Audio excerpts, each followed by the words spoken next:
dengan NIM 2208086126. Di sini saya akan membahas mengenai praktikum aktivitas enzim bromelin dengan buah nanas. Yuk kita simak videonya. Praktikum aktivitas enzim bromelin. Selanjutnya berikut merupakan profil praktikan. Lalu selanjutnya yaitu tujuan praktikum dari aktivitas bromelin ini, yaitu tujuannya adalah membandingkan dan mengidentifikasi kerja enzim serta mengetahui cara kerja bromelin. Lalu ada alat, yang pertama ada gelas beker ukuran 200 ml sebanyak 4 buah, lalu ada gelas ukur sebanyak 4 buah. Alat selanjutnya ada juicer 1 buah, lalu yang terakhir ada timbangan 1 buah.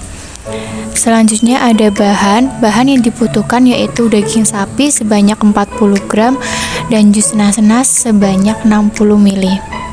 Berikutnya cara kerjanya yaitu yang pertama, siapkan 4 buah gelas beker yang masing-masing diisi dengan 10 gram potongan daging sapi. Yang kedua, isilah gelas beker yang pertama dan yang kedua dengan 15 jus nanas 1 jam sebelum pengamatan dimulai. Lalu, gelas beker yang pertama itu dimasukkan ke dalam lemari pendingin. Nah, sedangkan untuk gelas beker yang kedua itu disimpan pada suhu ruang. Cara kerja selanjutnya yaitu isilah gelas beker 3 dan 4 dengan 15 ml jus nanas setengah jam atau 30 menit sebelum pengamatan dimulai. Lalu dimasukkan gelas beker yang ketiga itu ke dalam lemari pendingin. Nah, sedangkan untuk gelas beker 4 itu disimpan pada suhu ruang. Selanjutnya, diamatilah perubahan yang terjadi pada keempat gelas beker tersebut. Hasil pengamatan pada keempat gelas beker tersebut, yang pertama bromelin 1 dengan perlakuan 1 jam pada suhu dingin. Sebelum perlakuan, dagingnya itu berwarna merah kecoklatan dan teksturnya kenyal. Lalu sesudah perlakuan, dagingnya berwarna merah, teksturnya keras atau tidak empuk. Hal itu terjadi karena enzim bromelin tidak bekerja saat suhu dingin. Perlakuan yang kedua yaitu 1 jam pada suhu ruang. Sebelum perlakuan, dagingnya itu berwarna merah kecoklatan dan teksturnya kenyal. Lalu sesudah perlakuan, dagingnya berwarna coklat pucat, teksturnya kenyal atau empuk. Lalu hal ini itu terjadi karena enzim bromelin bekerja saat suhu ruang. Bisa dilihat pada bromelin 1 dan bromelin 2 gambarnya hasilnya. Hasil pengamatan selanjutnya pada bromelin 3 dengan perlakuan 30 menit pada suhu dingin. Sebelum perlakuan, dagingnya itu berwarna merah kecoklatan dan teksturnya kenyal. Lalu sesudah perlakuan, dagingnya berwarna merah kepucatan, teksturnya kenyal atau tidak empuk. Hal itu terjadi karena enzim bromelin tidak bekerja pada saat suhu dingin. Lalu pada bromelin 4, perlakuannya yaitu 30 menit pada suhu ruang. Sebelum perlakuan, dagingnya berwarna merah kecoklatan dan teksturnya kenyal.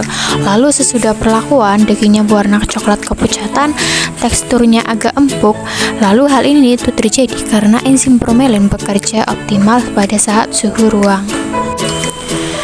Pembahasan dari hasil penelitian yaitu berdasarkan hasil pengamatan pada daging tersebut didapatkan hasil bahwa aktivitas bromelin lebih bekerja optimal pada suhu ruang daripada suhu dingin, serta waktu lama perendaman juga mempengaruhi pada tekstur daging dan warna daging.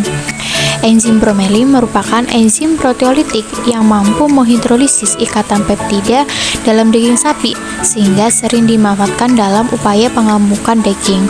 Terjadinya keempukan daging selama perendaman dalam enzim disebabkan oleh protein daging yang mengalami perubahan oleh enzim proteolitik. Enzim proteolitik itu dianggap penting dalam metabolisme protein dan banyak digunakan dalam industri pangan. Enzim bromelin yang diperoleh dari ekstra buah nanas mampu menghidrolisis ikatan peptida pada protein atau polipeptida menjadi molekul yang lebih kecil. Lalu, aktivitas enzim dapat meningkat seiring dengan adanya kenaikan suhu. Pada suhu terbaik, enzim akan dapat bekerja dengan baik sebagai agen proteolitik. Berdasarkan hasil pengamatan, suhu terbaik yang diperoleh yakni pada suhu ruang. Peningkatan suhu pada suhu panas ataupun penurunan suhu pada suhu dingin dapat menurunkan aktivitas enzim.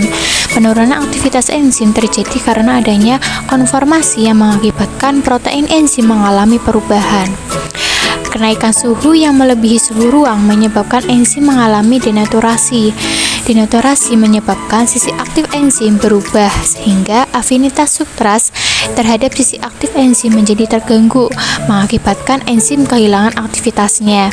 Begitu pula dengan penurunan suhu dapat mengurangi aktivitas enzim karena adanya perubahan pada sisi aktif enzim. Waktu lama dari perendaman ester nanas juga berpengaruh pada keempukan daging dan warna daging. Berdasarkan hasil pengamatan, waktu perendaman 1 jam lebih menghasilkan daging yang lebih empuk di suhu ruang daripada waktu 30 menit di suhu ruang.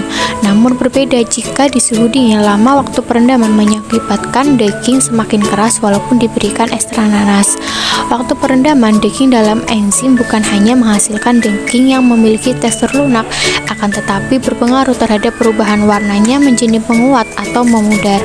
Menurut Poba et al. 2019, perubahan warna pada daging merah, daging sapi atau daging kerbau diakibatkan oleh proses oksidasi atau interaksi antara oksigen di udara dan mioglobin di dalam daging merah menjadi methioglobin atau pigmen kecoklatan. Sehingga dari hasil pengamatan didapatkan pada perendaman dengan waktu 1 jam di suhu ruang membuat daging lebih berwarna kecoklatan daripada perendaman dengan waktu 30 menit yang warnanya lebih coklat pudar. Namun di suhu dingin tidak membuat daging menjadi coklat karena daging tidak terpapar di udara bebas seperti di suhu ruang, sehingga daging tetap berwarna merah. Kesimpulan dari praktikum ini didapatkan enzim bromelin hasil perendaman secara sederhana dari buah nanas memiliki aktivitas enzim yang ditunjukkan dengan kemampuannya dalam mengempukkan daging. Adapun suhu terbaik untuk enzim dapat mengempukkan daging yakni pada suhu ruang dibandingkan dengan suhu dingin. Lamanya waktu perendaman serta suhu yang berbeda juga dapat memengaruhi aktivitas enzim bromelin dalam proses pengempukan daging. Tidak hanya itu, waktu lamanya perendaman juga memengaruhi warna dari daging tersebut. Baik, begitulah penjelasan mengenai mekanisme hasil pengamatan dan pembahasan tentang aktivitas enzim bromelin. Semoga penjelasan tadi bermanfaat bagi teman-teman semua dan saya ucapkan terima kasih dan mohon maaf. Wassalamualaikum warahmatullahi wabarakatuh.